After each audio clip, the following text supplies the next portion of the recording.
Good afternoon, everybody. I know it's afternoon or really close to it. Um,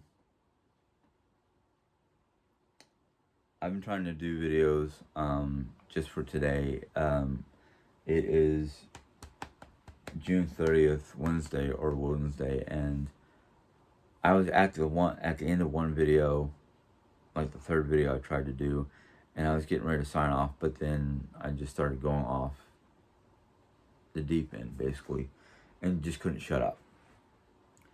So I'm just going to make a quick video. I'm not even going to read what I just read from the from the American Cozy.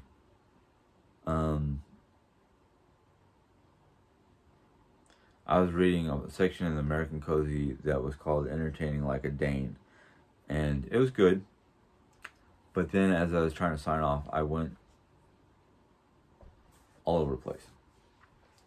Which is typical for me when I can't rein in my thoughts.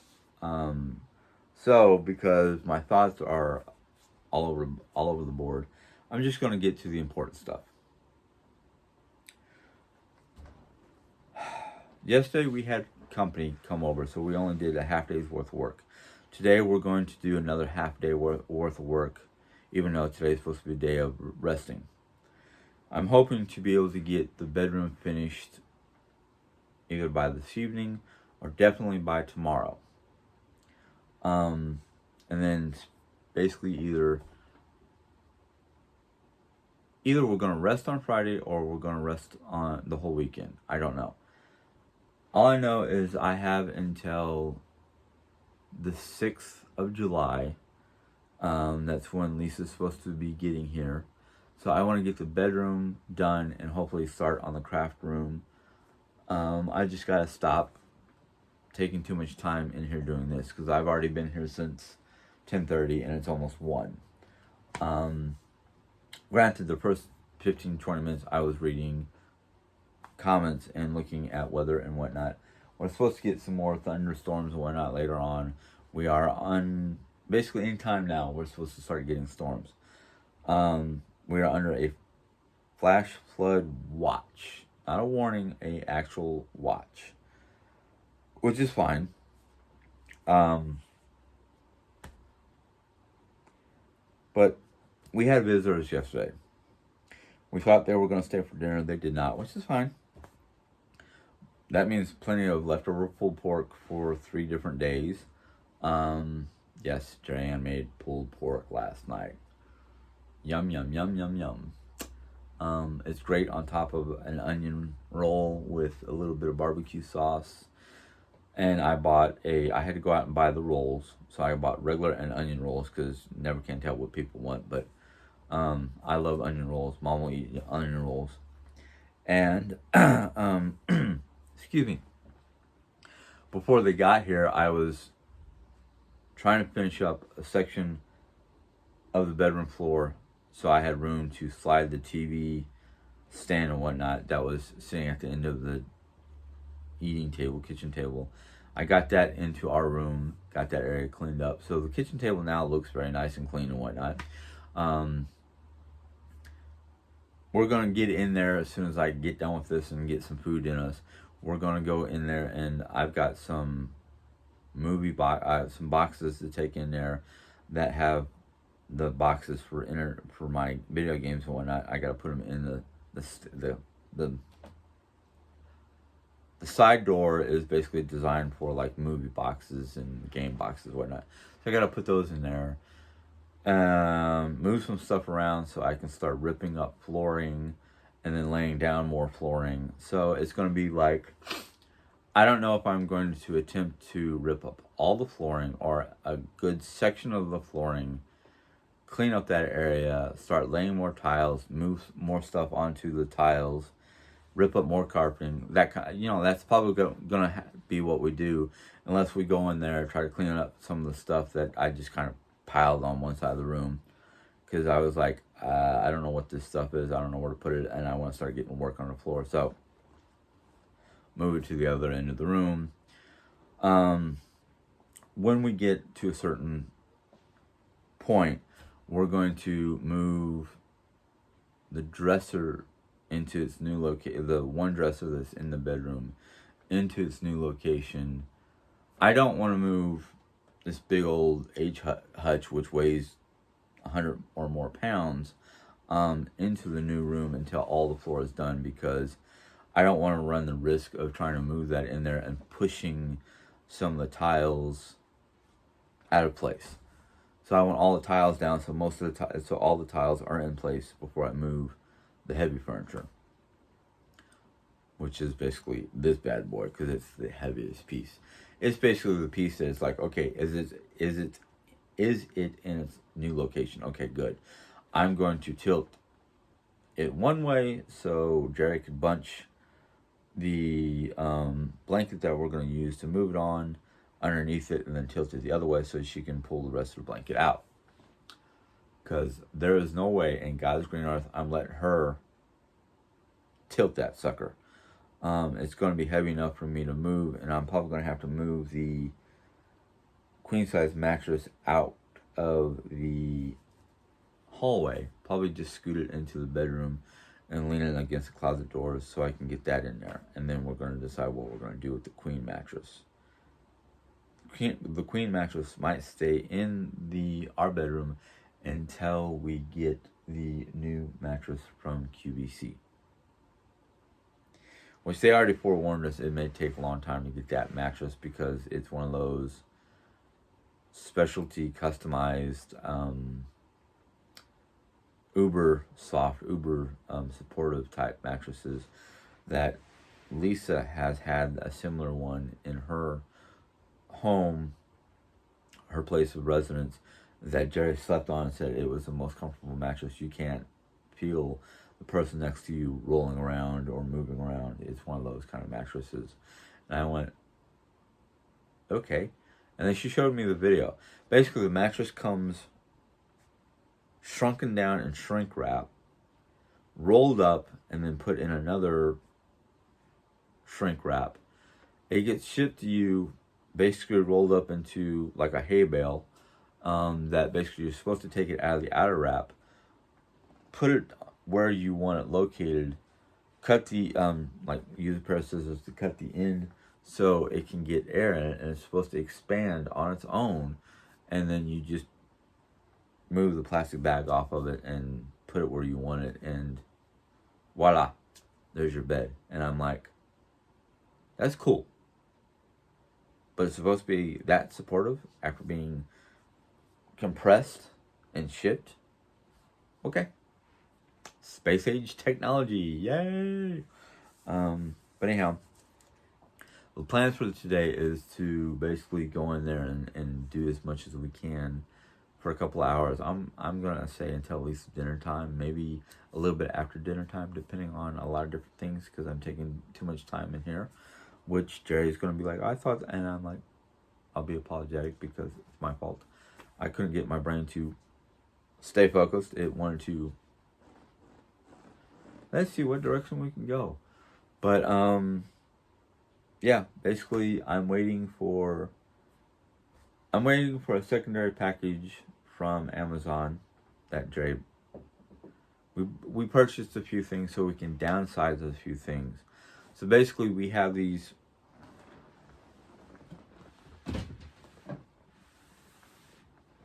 excuse me folks.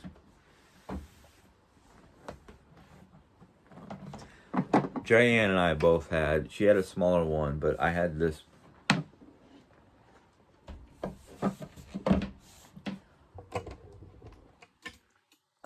big charging station with this piece that comes up on my nightstand, and it took up nearly 90% of the nightstand, side to side. Gave me a little bit of room in the front to put stuff. I cleaned this up and it's getting dirty already. Dang it all. So Jerry bought me something smaller for my charging station because I don't need this big old contraption. Jerry's also taken her charging station that she had on her nightstand down and downsizing it because she does not need all that space being taken up on our nightstands. Excuse me, folks.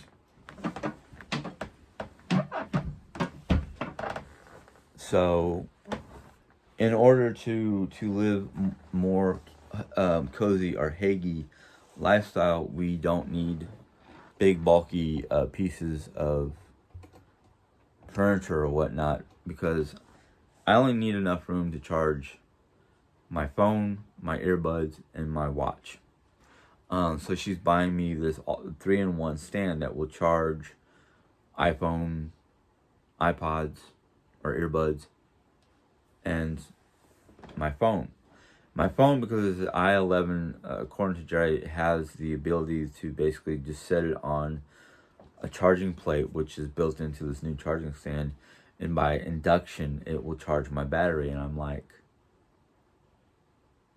okay, I hope it works, because if not, I have to figure out how to put a wire. No big deal. I'm willing to work with her. She's willing to work with me. We're trying to change everything for American Cozy.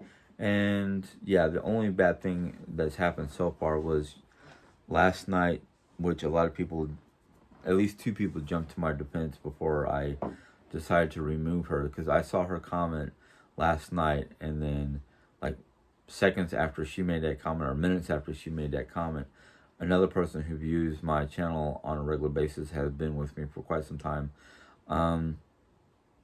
tried to explain to this person that, one, it's not the 1920s, it's the 2020s. Men and women do things differently, and what I'm doing is for the benefit of my family. Not that I don't want to work, but just right now I don't have a job. Don't really need to go out and get a job, because we're making enough money. We've been covered by a grant or loan, or however you want to put it, from the government for it was a small business loan type situation to help small businesses who applied for it have enough income to survive and keep their business going. Other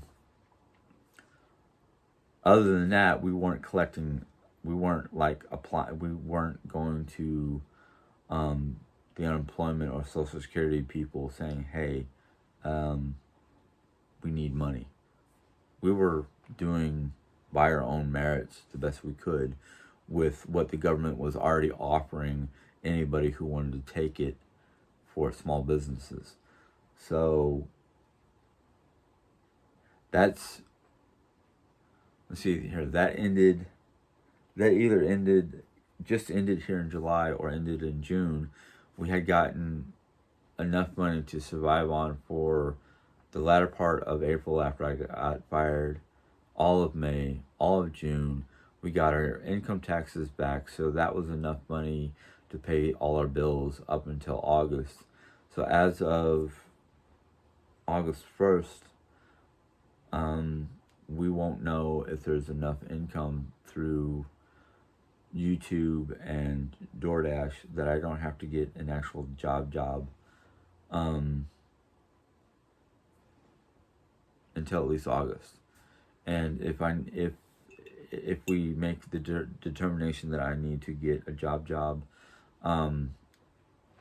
to cover all our bills until our channels are up and running, or her channel, her DIY channel is up and running better, which one of the reasons why it's not up and running better than it currently is because we're going through all these changes, and we're making changes to make things easier. And one of the rooms that we need to work on is her craft room. And the hardest process of making the changes that we're making, besides having to temporarily locate furniture in other rooms, is ripping up and doing the floor.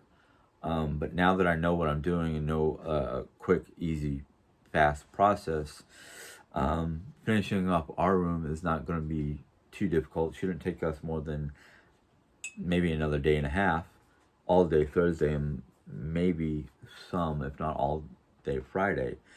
And then we have 6 days to finish up our room, and then hopefully get into the craft room. Jerry Ann wants to rip up the flooring in the craft room and lay down the extra tiling from the kitchen in the craft room, and I don't know how long that's going to take. It might take the whole week, because we got to go into the craft room, clean it up, declutter it, purge, move stuff out temporarily. That's why it's getting dark, is because it's getting time to storm. Move some, what is it? Clean, declutter, move furniture out. One of the pieces of furniture that's in there is going into our bedroom, a click-clack sofa, going at the end of the bed so I can sit comfortably and play games until Jerry says it's time to go to bed. Then we got to rip up the carpeting, lay the tiling, put everything back in the new design that Jerry wants. It's a process. It takes time. So hopefully we're hoping to get that all done before we go to Texas, because by the time we get back from Texas, we might have to, or I might have to start looking for maybe a part-time job, 20 hours a week. That way, between YouTube and DoorDash and this part-time job, we'll have enough money that I can be home most days or longer hours to help keep I'm hoping that once we get done with all the cleaning and hagifying, cosifying, whatnot in the house, and everything is done and settled, and the dust is settled and all that fun stuff, it will be easier to maintain. So if I have a part-time job, even if I have just a part-time job, it's easier to do 30 minutes a day in a room or multiple rooms to keep them looking neat, clean, and organized. So that's the plan. That's the hopes and dreams. For those of you who might ask or wonder, well, how are you going to keep your beard and whatnot at a job? There is a section of the United States Constitution and the Bill of Rights saying that under religious preference, which cannot be argued, that I can force a company to either fire me with my beard or not get hired at all. And of course, if I find out the reason why they're not going to hire me is because of this, I'm going to be like, that's discretion, and it's against the constitutional rights, and it's against the Religious Protective Act. And if their company is an EOE company and they don't hire me because of religious preference of keeping this beard, they can get into some deep trouble. Now, I know of plenty of areas that I can work at. Just about every job that I'm capable of doing without difficulties has an area that they can put me. Restaurants, they can put you in the dish room. Fast food places, they can put you as a maintenance person or a cashier. Most gas stations or attending jobs that have to do with cashiering, that don't have to do anything with food service areas, I can get hired for. In fact, I was told when I got fired from Casey's for the little incident that happened that I could easily reapply within a year. Well, it's been over a year. Problem is, Casey's website does not like any of my old emails or passwords. So it's like literally I have to literally go in there and start from scratch. And if I go to apply to work at Casey's again and I find out that lied to me that no, I cannot get rehired because of the incident that occurred, that's going to get reported to Better Business Bureau for their lies. But I'm not worried about that right now. I just am trying to live my day by day. But anyhow, I'm going ahead and end that video because that is the best one I've done so far, and I don't want to continue trying to do the same video over and over and over again, because that will make me feel like, oh, I'm living Groundhog's Day. the movie, Groundhog Day. But anyhow, if you enjoyed this video, give it a thumbs up. If you have any comments or questions, go ahead and put them in the comment question box. Just a fair warning, because I've already done it once this week, and I don't really like doing it. If your comment is negative and causes a lot of issues or strife or anything like that amongst my viewers, because that last comment I put my 2 cents in, and 2 other people who were fellow viewers and good subscribers have been with me for the long haul, were getting berated and negative comments back at them. I removed the comment and the person at the same time. So yeah, try to make your comments as positive and constructive as possible. I normally do not remove people unless they are causing strife amongst my viewers or my family. And if you're new to my channel and you like this video or liked other videos and have finally made the decision to subscribe by your own choice, I don't force anything, except for the removal of negative aspects. Go ahead and hit the subscribe button. Once you hit that subscribe button, a bell will pop up. You click on that bell, and YouTube will let you know when I put in my next video. So, hopefully you enjoyed. Hopefully you have a good day. Yeah. Have a good day and enjoy. God bless. Bye.